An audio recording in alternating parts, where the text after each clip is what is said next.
حمد الشاكرين وأفضل الصلاة وأكمل السلام على أشرف الأنبياء والمرسلين وعلى آله وآل بيته وأزواجه وأصحابه المكرمين العظيم الأمين وعلى أولياء وعلماء وفقراء ونعمته وشهداء محبته أجمعين. أما بعد فأعوذ بالله من الشيطان الرجيم. بسم الله الرحمن الرحيم. يريدون ليطفئوا نور الله بأفواههم والله متم نوره ولو كره الكافرون. هو الذي أرسل رسوله بالهدى ودين الحق ليظهره على الدين كله ولو كره المشركون.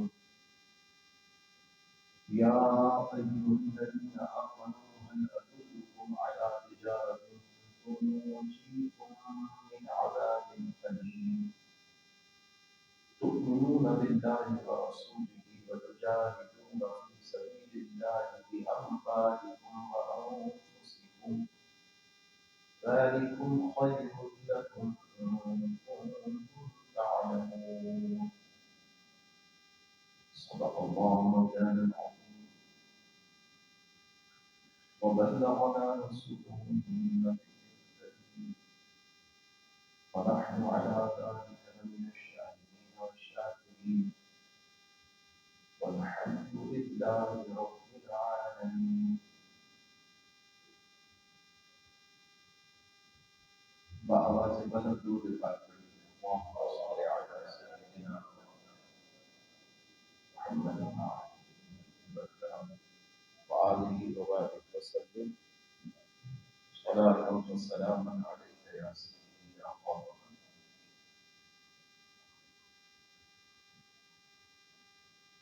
حمد و صلاة کے بعد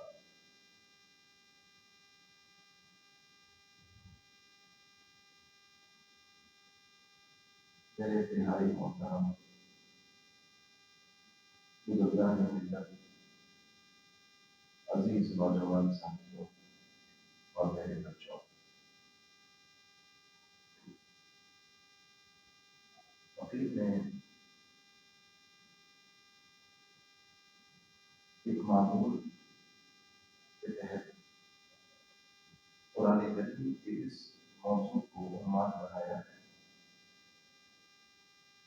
اور میری نیت یہ ہے کہ میں اس سے اتنا بیان کروں کہ آپ اور ہمیں قرآن کریم کے اس حکم کو سمجھنے میں کوئی دقت ہی نہ رہے، قرآن کریم کی اس پیغام کو سمجھنے میں، یاد کرنے میں، کیونکہ کوئی چیز جو بار بار دہرائی جاتی ہے تو وہی حادثے میں محفوظ ہے. اور قرآن اس لیے ہمارے حافظے میں رہتا ہے حفظ کے حوالے سے کہ لوگ اسے بار بار دہراتے ہیں. حافظ کا قرآن اسی وقت یاد رہتا ہے جب وہ اسے بار بار دہراتا ہے. تو قرآن کی تلاوت اور عبادت تو یاد رہتی ہے. اب معاملہ آتا ہے قرآن کی تفہیم کہ قرآن نے کیا بیان کیا ہے، اسے کیا سمجھنا ہے. تو تفہیم قرآن مقصود اصلی یہی ہے. تلاوت قرآن، تحفیظ قرآن، تلاوت قرآن فرض ہے، تحفیظ قرآن مستحب ہے. اتنا حفظ کرنا جتنا عبادات کے لیے ضروری ہے وہ فرض ہے، لیکن مکمل یاد کرنا فرض ہے، وہ مستحب ہے. کر لیا جائے تو باعث سے بننا، نہیں کیا جائے تو کوئی پکڑ نہیں اس پر، مگر کرنا اچھی بات ہے۔ اور یہ فرض بھی ہے، مستحب بھی ہے، کنڈیشنل، لیکن تفہیم قرآن ہر مسلمان پر فرض ہے۔ تفہیم قرآن، انڈرسٹینڈنگ کہ اللہ نے اپنے بندے سے کیا فرمایا اور بندے کو کیا کرنا ہے، یہ تو ہر مسلمان پر اس کا علم حاصل کرنا فرض ہے۔ ہم قرآن کریم کی تفہیم کرتے ہیں، یہاں پر آپ کو قرآن پڑھ کر سناتے، اپنے گھر سے گڑھ کے نہیں لاتے۔ یہی قرآن آپ کے پاس بھی موجود ہے، یہی قرآن ہمارے پاس بھی موجود ہے، بس فرق اتنا ہے کہ ہم اس کو پڑھتے ہیں، غور کرتے ہیں، اور جنہوں نے اس کو پڑھ کے سمجھایا ہے ان کو سمجھنے کی کوشش کرتے ہیں۔ آپ بھی اگر یہی کوشش کرنے لگ جائیں تو آپ کو بھی ماشاءاللہ وہی فوائد نظر آنے لگیں گے جو پڑھنے والوں کو نظر آتے ہیں، جو سمجھنے والوں کو نظر آتے ہیں۔ یہ مخصوص نہیں ہے کہ کسی کے لیے ہے، یہ تو سب کے لیے ہے، ہدی للناس ہے قرآن۔ ہاں البتہ اس سے حقیقی فائدہ جو لیتے ہیں وہ ہدی للمتقین ہے یہ ہدی للناس، سب لوگوں کے لیے ہدایت۔ ایک عمومی ہدایت ہوتی ہے، ایک خصوصی ہدایت ہوتی ہے۔ عمومی ہدایت ہر مسلمان جو کلمہ گو ہے کہ وہ مومن ہے، کم از کم نماز پڑھتا ہے، اللہ کا نام لیتا ہے، حضور علیہ السلام سے محبت لگانے جا رہے ہیں، حضور علیہ السلام کے اہل بیت سے پیار کرتا ہے، صحابہ سے پیار کرتا ہے، نیک بندوں سے پیار کرتا ہے، قرآن سے پیار کرتا ہے، یہ عمومی مسلمان ہے۔ تو قرآن کی ہدایت تو اس کے لیے بھی ہے، لیکن اصل ہدایت اس کے لیے ہے جو قرآن میں کوشش کرتا ہے۔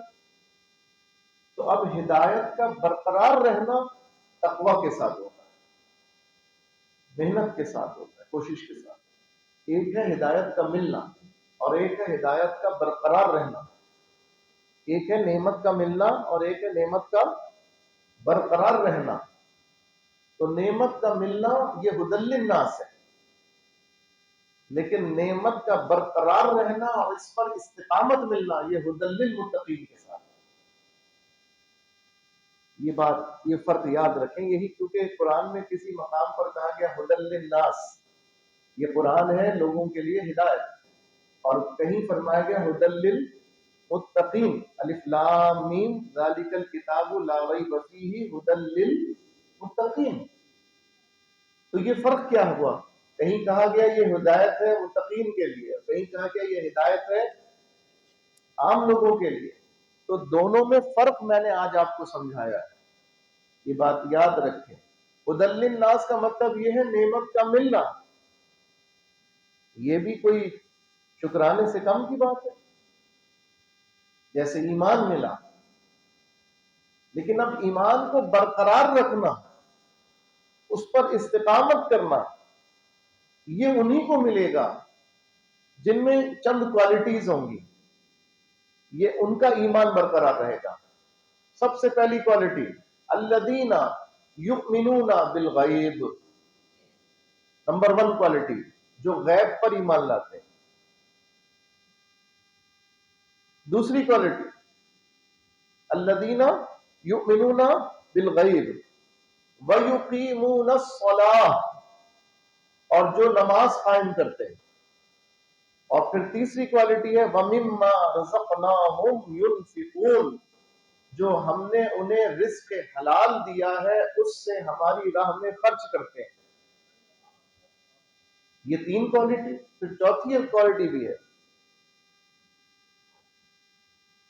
وَالَّذِينَ يُؤْمِنُونَ بِمَا أُنزِلَ إِلَيْكَ بما انزل الیک وما انزل من قبلک، اور اس پر ایمان لاتے ہیں جو تم پر نازل ہوا محبوب اور تم سے پہلے پہ نازل ہوا،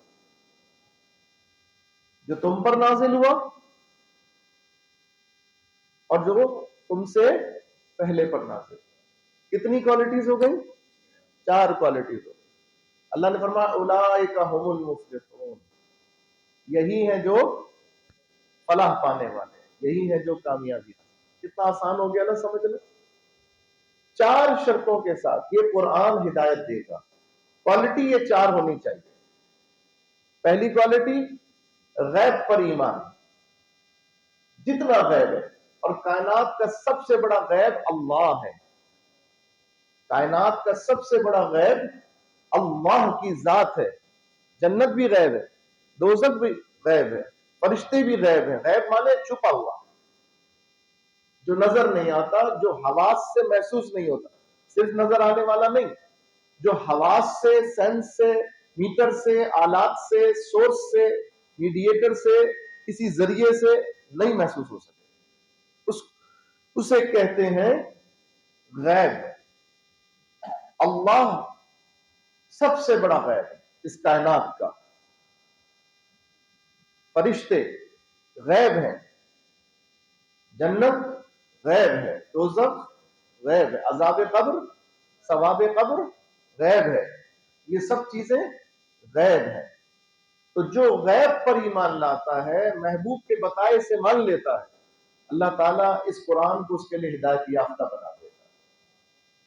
پہلی کوالٹی۔ نمبر 2، جو نماز قائم کرتا، اور اس نماز قائم کرنے کی تعریف صرف یہ سن لیں کہ یہاں رب نے فرمایا وَيُقِيمُونَ الصَّلَاةَ هُدًى لِّلْمُتَّقِينَ الَّذِينَ يُقِيمُونَ الصَّلَاةَ۔ اب یوں سمجھ لیں جملے کو، میں قرآن کی آیت نہیں بدل رہا۔ پہلی شرط ہے یہ قرآن ذَلِكَ الْكِتَابُ لَا رَيْبَ فِيهِ هُدًى لِّلْمُتَّقِينَ، یہ قرآن شک کی جگہ نہیں ہے، یہ متقین کے لیے ہدایت ہے۔ کن متقین کے لیے؟ اب متقین کی کوالٹیز بیان ہو رہی ہیں۔ نمبر 1 الذین یؤمنون بالغیب، وہ جو غیب پر ایمان لاتے ہیں، وہ لوگ جو غیب پر ایمان لاتے ہیں۔ وَيُقِيمُونَ الصَّلَاةَ، اور جو نماز قائم کرتے ہیں۔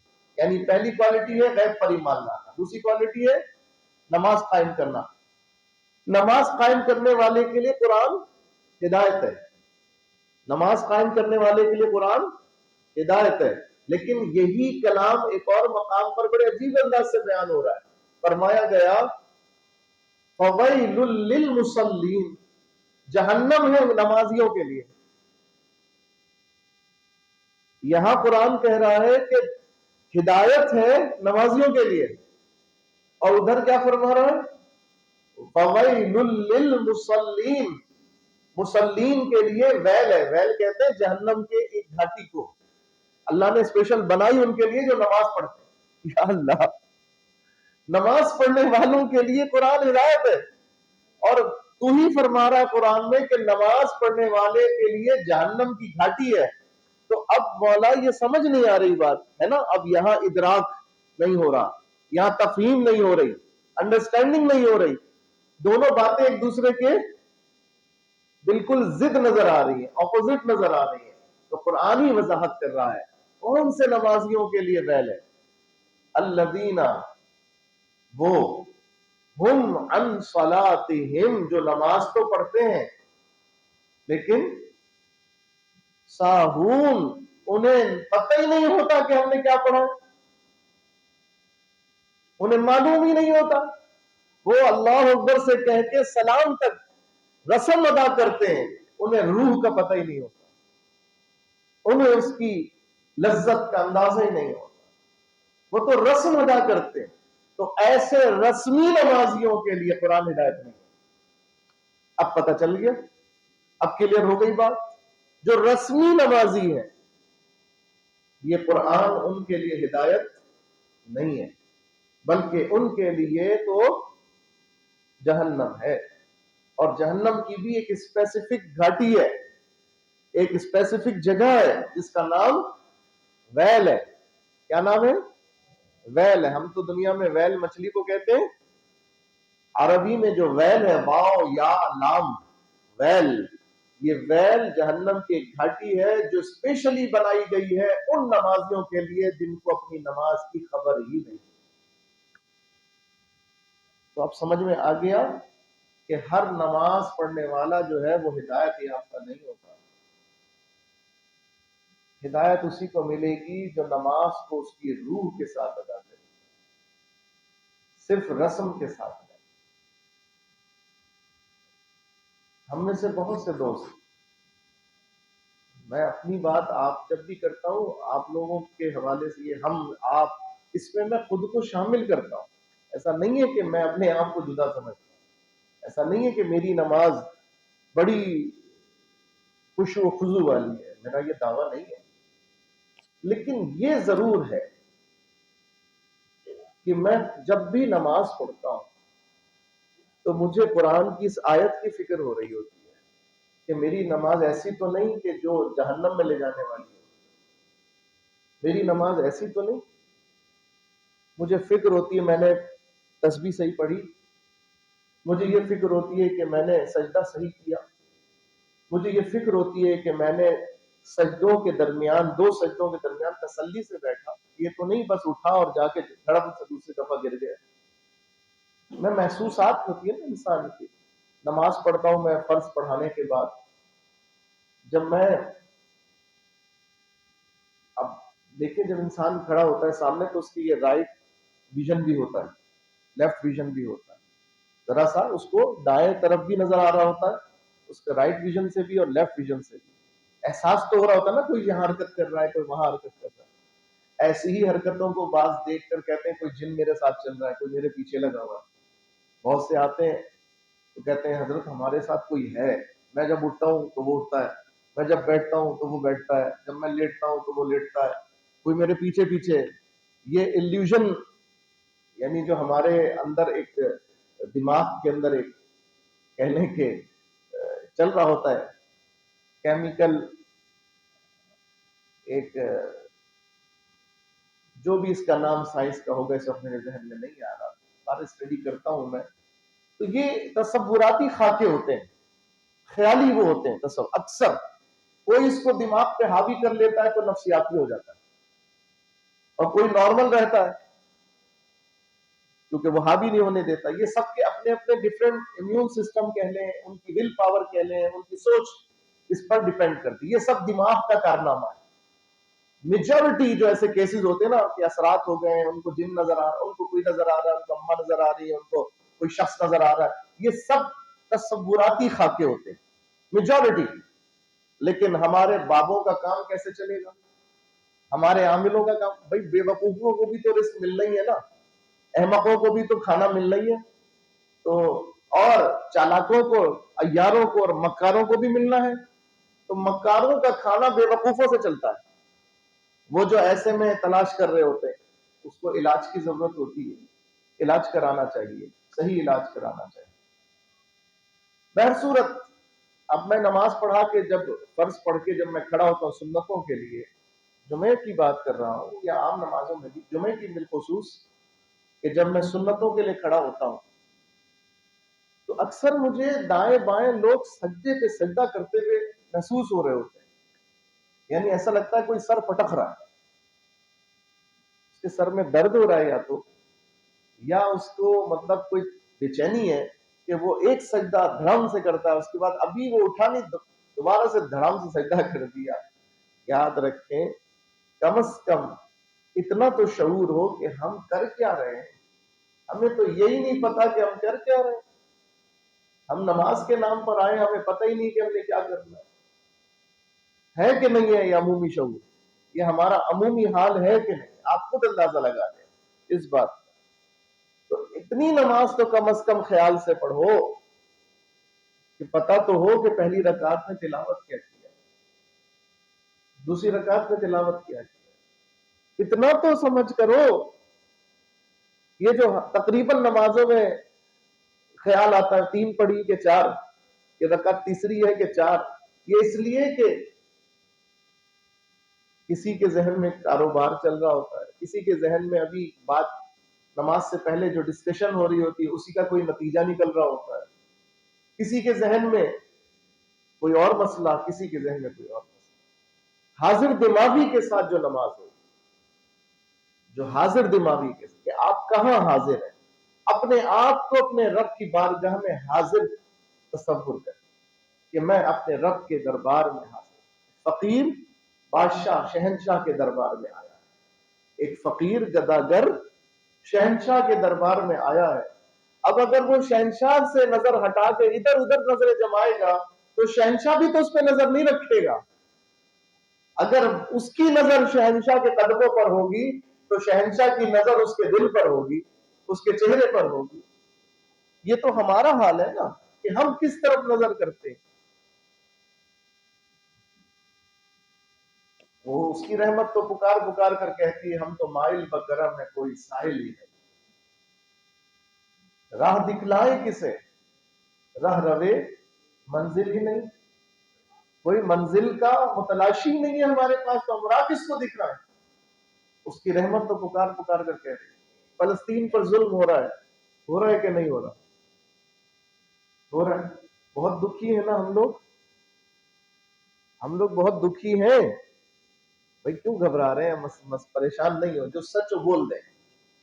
باقی میں تو نتیجے سے آپ سمجھانا چاہتا ہوں، ہم لوگ بہت دکھی بھی ہیں، ہم لوگ غمزدہ بھی ہیں.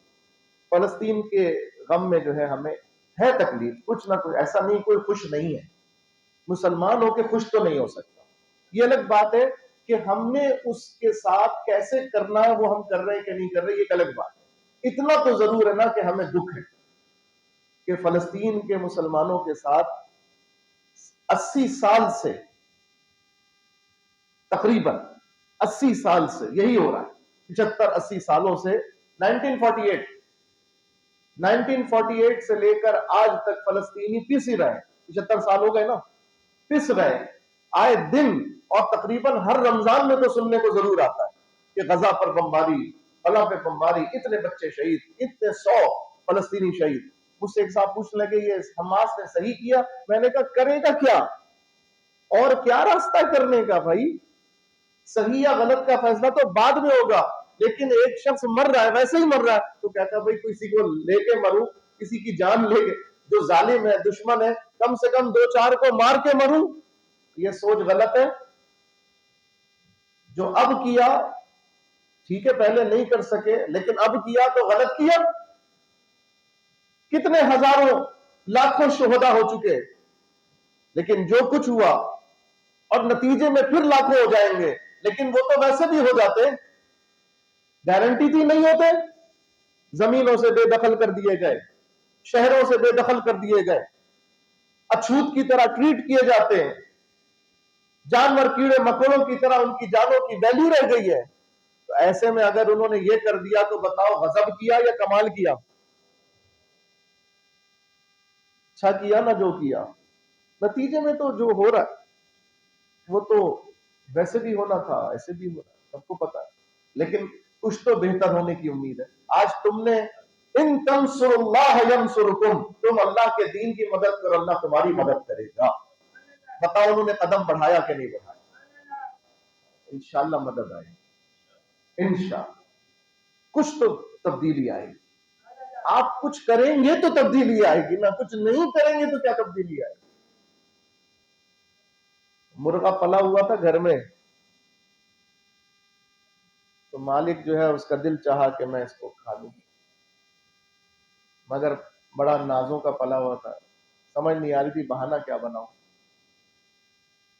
تو اس نے مرغا روزانہ بانگ دیتا تھا، بڑی اونچی بانگ دیتا تھا.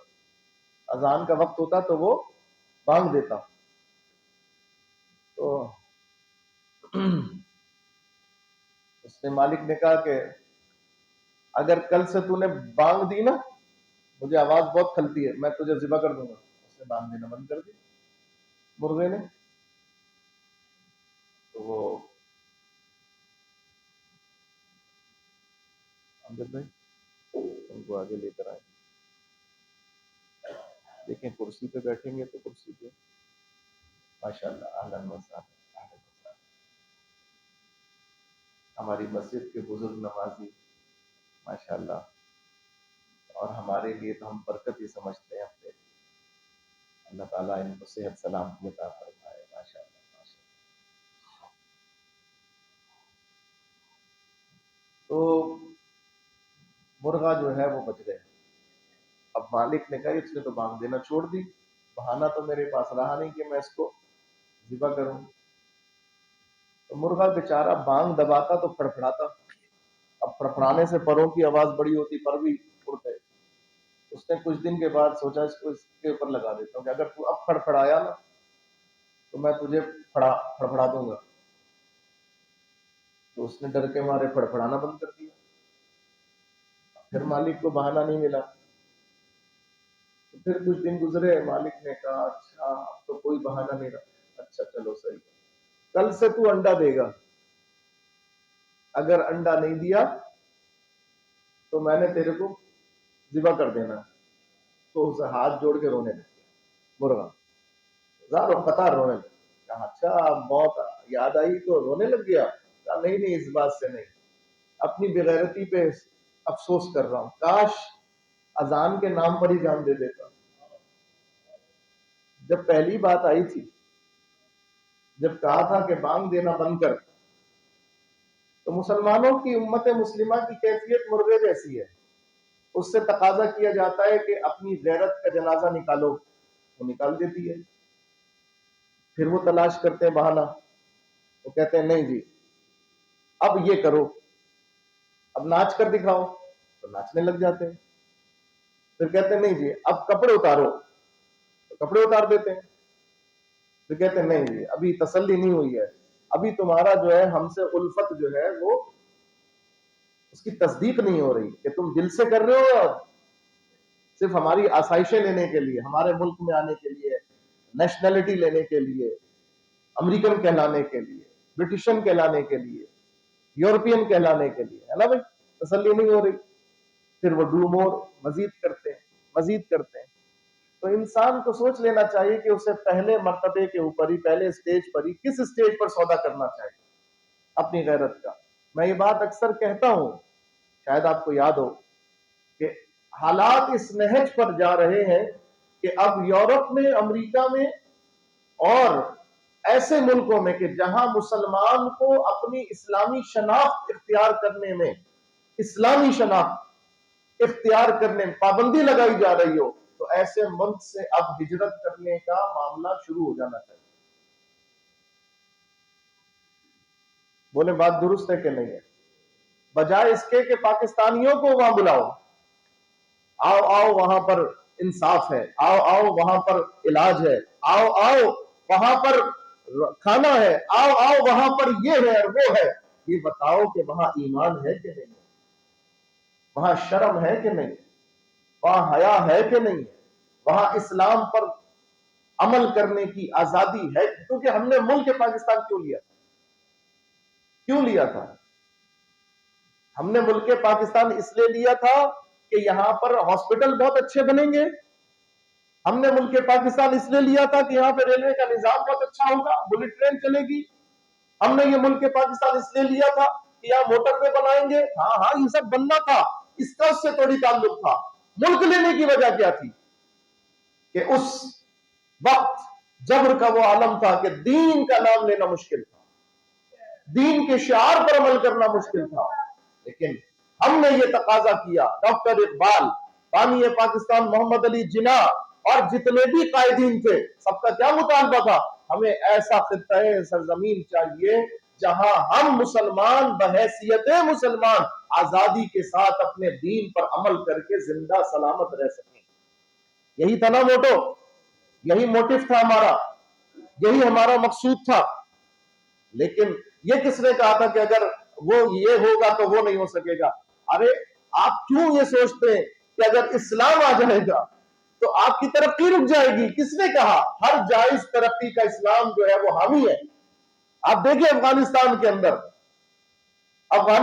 کے اندر آپ ملاحظہ فرمائیے, آج افغانستان کی بنی ہوئی مصنوعات یورپ میں ایکسپورٹ کی جا رہی ہے, افغانستان کی بنی ہوئی مصنوعات. ایون کہ آپ دیکھیے جو سپر کار کہلاتی ہے, کون سی کہلاتی ہے؟ وہ جو فاسٹ کار ہوتی ہے, اس کو کیا کہتے ہیں؟ نہیں، اس کو جو ریس میں استعمال کی جاتی ہے، فارمولا کار، جو فارمولا کار ہے وہ افغانستان نے بنا لی، فارمولا کار بنا لی افغانستان. یہ مولویوں نے بھائی، کسی اور نے نہیں، مولویوں نے. اور جب آج سے 500 سال پہلے یورپ اندھیرے میں تھا تو مولویوں کی حکومت تھی. اس وقت طب کس کے ہاتھ میں تھا؟ مولویوں کے ہاتھ میں تھا. جراحت کا بانی کون ہے؟ سرجری کس نے ایجاد کی؟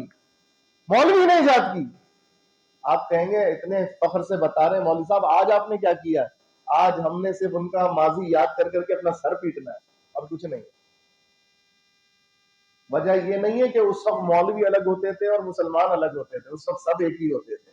آج الگ ہو گئے. تو آج اگر کسی مسلمان نے کوئی چیز ایجاد کی تو وہ بھی مولوی نے ایجاد کی ہے. اس وقت تفریق نہیں تھی یہ مدرسہ اور اسکول کی. اس وقت تفریق تو یہ جب سے گورے آئے اس خطہ سرزمین پر تب سے انہوں نے کی ہے.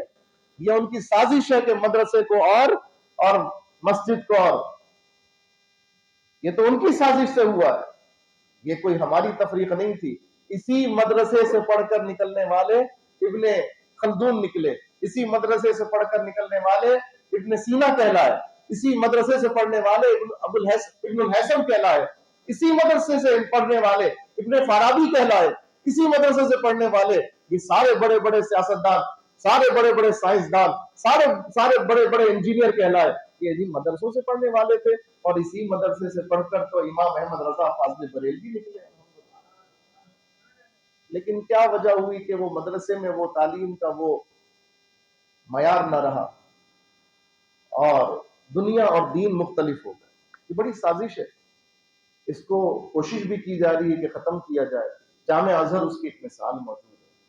جامعہ ازہر الحمدللہ آج جامعۃ الازہر کے اندر داخل ہونے والا صرف عالم دین نہیں ہے کہ وہاں جو پڑھنے جائے گا وہ عالم دین بن کے نکلے گا. نہیں جناب، وہاں ڈاکٹری کا بھی شعبہ قائم ہے، وہاں انجینئرنگ کا بھی شعبہ قائم ہے، وہاں کامرس کا بھی شعبہ قائم ہے، وہاں پہ جرنلزم بھی سکھایا جاتا ہے.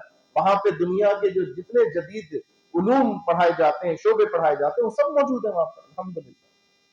وہ ایک کمپیٹنٹ یونیورسٹی ہے، کمپریہنسو یونیورسٹی ہے کہ جس کے اندر ہر شعبہ تعلیم موجود ہے الحمدللہ. تو ایسے کئی ادارے دنیا میں ورک کر رہے ہیں جو اس خلیج کو دور کرنے کی کوشش کر رہے ہیں. عزیزان محترم، بس بات یہی ہے کہ آج ہم مسلمانوں کے لیے قرآن ہدایت کرے کہ نہ کرے، یہ کون اس سے ہدایت لے سکتا ہے؟ کس کو قرآن کی بات سمجھ میں آئے گی؟ کس کو آج کے دور سے قرآن میں مطابقت نظر آئے گی؟ میری گفتگو کا موضوع آج یہ رہا کہ میں آپ کو سمجھاؤں یہ قرآن آپ کو آج کے حالات، فلسطین کا معاملہ کیسے حل ہوگا، فلسطین کے لوگوں کی کیسے مدد کرنی چاہیے، یہ سب جوابات اگر چاہیے قرآن کے اندر موجود ہے، قرآن کے اندر موجود ہے. لیکن ہدایت کس کو ملے گی؟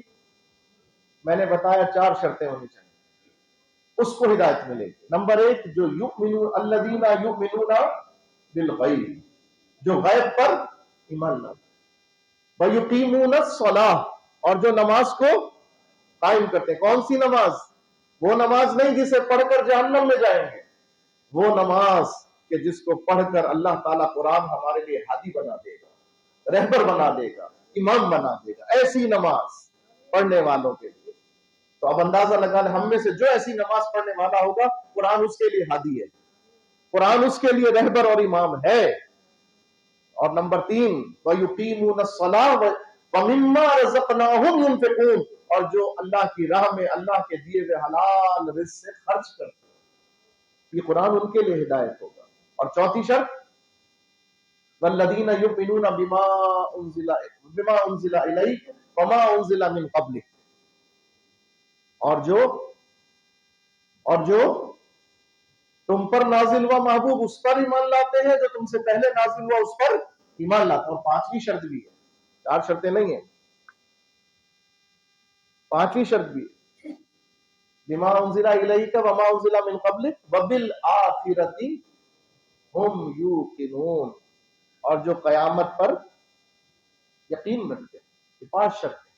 اب یہ 5 شرطیں اگر مجھ میں سے، آپ میں سے کسی کے اندر بھی ہوں گی، وہ قرآن کھول کر پڑھے گا تو قرآن سے اس کو نور کی آگہی ملنی شروع ہوگی، قرآن اس کے لیے ہدایت ہوگا۔ فلسطین کا مسئلہ کیسے حل ہوگا؟ قرآن بتائے گا۔ فلسطینیوں کی مدد کرنی چاہیے کہ نہیں کرنی چاہیے؟ قرآن بتائے گا۔ کشمیروں کا مقدمہ جائز ہے یا ناجائز؟ قرآن بتائے گا۔ پاکستانیوں کو کیا کردار ادا کرنا چاہیے؟ قرآن بتائے گا۔ شرطیں کیا ہیں؟ 5 شرائط جس میں موجود ہوں گی، قرآن اس کو ہدایت دے گا۔ اب سمجھ میں آ گیا کہ ہمیں دین سے مسئلہ کیوں نہیں سمجھ میں آتا، ہمیں قرآن سے مسئلہ کیوں نہیں سمجھ میں آتا، ہمیں قرآن کیوں نہیں اس وقت قرآنی تعلیمات کے جو ماہر ہیں وہ ہماری رہنمائی صحیح کر پا رہے؟ وجہ یہ کہ ماہر تو ہیں لیکن ان میں ساری شرطیں موجود نہیں ہیں، جس کے اندر یہ 5 شرائط ہوں گی۔ آسان ہے نا بات سمجھنا، میں نے قرآن سے ہی سمجھائیے نا آپ کو، یہی قرآن، یہ 5 شرائط آپ پوری کریں، انشاءاللہ یہی قرآن آپ کو بتائے گا۔ میں آپ کو 1 سال سے زیادہ ہو گیا بتا رہا ہوں کہ کافر یہ چاہتے ہیں کہ اللہ کے نور کو بجھا دیں۔ بولیے یہی سمجھا رہا ہوں نا؟ بولے دیکھ رہے کہ نہیں دیکھ رہے؟ کیا ہو رہا ہے بنی اسرائیل کے اندر؟ اسرائیل کا نام رکھ دیا، اسرائیل تو مقدس نام ہے۔ یہ جو کہتے ہیں نا اسرائیل مرد آباد، یہ کہنا بھی ذرا محل نظر ہے، اس لیے کہ مراد وہ نہیں ہوتی کسی کی، مراد تو ملک ہوتی ہے، لیکن نام جو ہے وہ تو نبی کا نام ہے۔ حضرت یعقوب علیہ السلام کا نام ہے اسرائیل، انہیں عبرانی زبان میں اسرائیل کہا جاتا تھا۔ اسرا بندے کو کہتے ہیں، ایل اللہ کے لیے استعمال ہوتا ہے، یہ عبرانی زبان کا لفظ ہے۔ جبرائیل بھی، میکائیل بھی، اسرافیل بھی، اسرافیل اسرائیل کو ہی کہا جاتا ہے، تو مطلب یہ بھی سام ایک ہی نام ہے۔ اسرائیل حضرت یعقوب علیہ السلام کا نام تھا۔ اب کوئی کہے اسرائیل مرد آباد تو دیکھو کہاں مانے جا رہے ہیں، اس لیے ہمیں بولنے میں بھی احتیاط کریں۔ ہاں کہنا ہو تو کہیں بنی اسرائیل یا اسرائیل ملک والے، جو نام نہاد اسرائیل کا ملک ہے، تو ہمیں ان کی مدد کرنی ہے کہ نہیں؟ یہ قرآن ہدایت دے گا۔ اب قرآن ہدایت دے گا، یہ بات تو ثابت ہو گئی، لیکن عقل سلیم بھی کیا کہتی ہے؟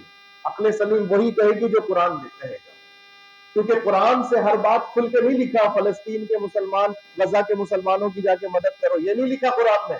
قرآن آگہی دے گا، شعور دے گا، قرآن صرف آپ کو اشارہ دے گا، باقی آپ کو اللہ نے جو عقل سلیم دی ہے اس سے اپنی فراست مومنانہ کو کام لیجئے، آپ کو نتیجہ نکل آنا شروع ہو جائے۔ بتاؤ فلسطینوں کی مدد کرنی ہے کہ نہیں کرنی چاہیے کہ نہیں کریں؟ کیسے کریں؟ کیسے کریں جناب؟ یہاں سے فلسطین کی مدد کرنے کیسے جائیں گے؟ آپ کے پاسپورٹ پہ لکھا ہے this passport is valid for all except Israel. یہ جو پاسپورٹ ہے دنیا کے ہر ملک میں چل سکتا ہے، لیکن کہاں نہیں چلے گا؟ اسرائیل میں نہیں چلے گا۔ کیسے جائیں گے آپ فلسطین؟ بغیر اسرائیل گئے فلسطین کیسے جا سکتے؟ چلیں جی، جانا نہ جانا تو پھر بھی ایک بڑی بات ہے، یاد رکھیں جہاد ریاست کی ذمہ داری۔ ہم نے یہ جو فوج پالی ہوئی ہے جو ہمارے ٹیکسوں سے پلتی ہے، اس سال کا ٹیکس کاٹ کر 1800 ارب روپے دیے گئے ہیں فوج کو، ایک سال پلنے کے لیے، ایک سال اپنے اخراجات پورے کرنے کے لیے۔ تو کسی ملک کی جو فوج ہوتی ہے وہی اس کا جہادی ونگ ہوتا ہے، وہی اس کا جہادی ونگ ہوتا ہے۔ تو ہم اللہ سے دعا کرتے ہیں اللہ ہماری فوج کو جہادی فوج بنا دے، اللہ اسے مجاہد بنا دے، ایسا مجاہد بنا دے کہ اس کے ہوتے ہوئے کسی کافر کو دین کے اوپر انگلی اٹھانے کی جرأت نہ ہو، اللہ ایسی غیرت والی فوج بنا دے۔ یہ تمنا تو کر سکتے ہیں، یہ دعا تو کر سکتے ہیں، جائز دعا ہے کہ نہیں ہے؟ دیکھیں ہم میں سے ہر شخص نہیں لڑ سکتا، اور ہر شخص کے اوپر لڑائی کا معاملہ ہے بھی نہیں۔ اس کام کے لیے اس دور کے اندر فوج ہوتی ہے، اور فوج الحمدللہ بہت مانی ہوئی فوج ہے، دنیا میں پیشہ ورانہ اعتبار سے بڑی مانی ہوئی فوج ہے، 7واں یا 8واں نمبر آتا ہے اس کا دنیا میں فوج کا۔ تو یہ فوج ہم نے کس لیے بنائی ہے؟ یہ فوج ہماری کیوں بنی ہے؟ یہ فوج اس لیے بنی ہے نا کہ یہ اسلام کے نام پہ جو ملک بنا ہے اس کی بھی حفاظت کرے اور اسلام کی بھی حفاظت کرے انشاءاللہ، اور کرتی بھی ہے۔ اور جب بھی کوئی غیرت مند آتا ہے تو کرتی بھی ہے. الحمدللہ آذربائیجان کی جتنی لڑائی ہوئی ہے اس میں پاکستان شامل رہا. اس سے پہلے بھی فلسطین کی مدد کی پاکستان نے. آپ کو یہ شاید پتا ہو یا نہ پتا ہو, 67 کی وار میں اور 74 کی وار میں الحمدللہ پاکستانی جو پائلٹ تھے فوج کے وہی فلسطین کے اوپر بمباری کر رہے ہیں, وہی وہاں بنی اسرائیل کے اوپر بمباری کر رہے ہیں. یہ پاکستانی فوج تو جب وہاں کر سکتی تھی تو اب بھی کرے گی انشاءاللہ. انشاءاللہ ہم دعا کرتے ہیں اس کے لیے, ہم اس کے لیے اچھے جذبات کا اظہار کرتے ہیں. ہم اللہ سے اللہ کے گھر میں اپنی فوج کی جرأت اور غیرت کے اظہار کے لیے جو اس وقت تقاضے ہیں عالم اسلام کی مدد کے لیے, اگر پاکستانی آرمی چیف اعلان کر دے جناب غزہ کے اوپر بمباری نہیں ہونی چاہیے, غزہ کے مظلوم مسلمانوں کی زیادتی ان کے ساتھ نہیں ہونی چاہیے, بولیے یہ بیان کیا کوئی حیثیت رکھتا ہے کہ نہیں رکھتا؟ بہت حیثیت رکھتا, بہت حیثیت رکھتا. اللہ کرے کہ ہماری سپہ سالار کو اللہ تعالیٰ وہ طاقت عطا فرمائے. جو غیرت ہے اس کے سینے میں قرآن ہے, اس کے دماغ میں قرآن ہے. اللہ کرے کہ قرآن کا نور ظاہر ہو جائے, اللہ تعالیٰ سے جرأت ایمانی عطا فرمائے, اللہ تعالیٰ اسے قرآن کی برکت عطا کرے. ہم دعا کریں اللہ کرے کہ اللہ تعالیٰ فلسطینیوں کی مدد کرے اور ظالم کو قائد حاصل کرے. یہ میری دعا بھی ہے. اللہ تعالیٰ ہم سب کی آمین کو بھی قبول کرے. آپ اور ہم پر کیا پڑی جائے, ہم آمین کر کے چلے گئے جی سارا کام جنرل صاحب نے کرنا ہے, امام صاحب نے بتا دیا. ہم نے کیا کرنا ہے, ہم نے کیا کرنا ہے؟ آؤ میں بس وہ بات بتاتا ہوں کہ تم نے اور میں نے کیا کرنا ہے. جس کی جتنی حد ہوتی ہے وہ اتنا ہی کام کرتا ہے, تو اپنی حد کے مطابق تو کام کر لو. میری اور تمہاری حد یہ ہے, خدا کے لیے فجر سے پہلے جب وقت ہوتا ہے نا تہجد کا, اس وقت رب کی تجلی پکار رہی ہوتی ہے, مجھ سے کوئی مانگنے والا نہ اسے عطا کر. بولیے ہم مانگ سکتے کہ نہیں مانگ سکتے؟ کم از کم اس وقت اپنے رب کی بارگاہ میں سر کو سجدے میں ڈال اس رب سے مانگے, مولا غریب مسلمانوں کی مدد کر, فلسطین کے مسلمانوں کی مدد کر, کسی طرح بھی مولا اس عذاب کو ٹال دے.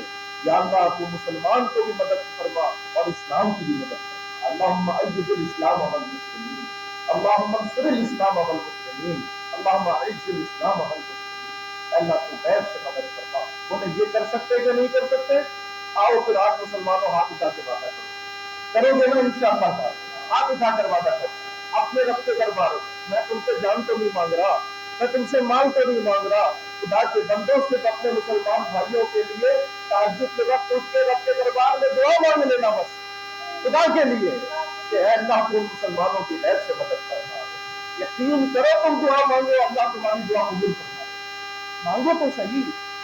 حضور علیہ السلام نے فرمایا یہ ہمارا معاشرے کے اندر معمول ہے کہ ہم اپنے کام کرنے کے لیے وظیفے پڑھتے ہیں, اور خدا کے بندے سرکار نے فرمایا تمہارا کوئی کام اگر رکا ہوا ہے تم اپنی حساب کے مطابق اپنے مسلمان بھائی کی مدد کر دو, اللہ تمہاری مدد فرما دے گا. یہ بھی تم اپنے لیے کرو گے, یہ دعا بھی تم اپنے لیے کرو گے.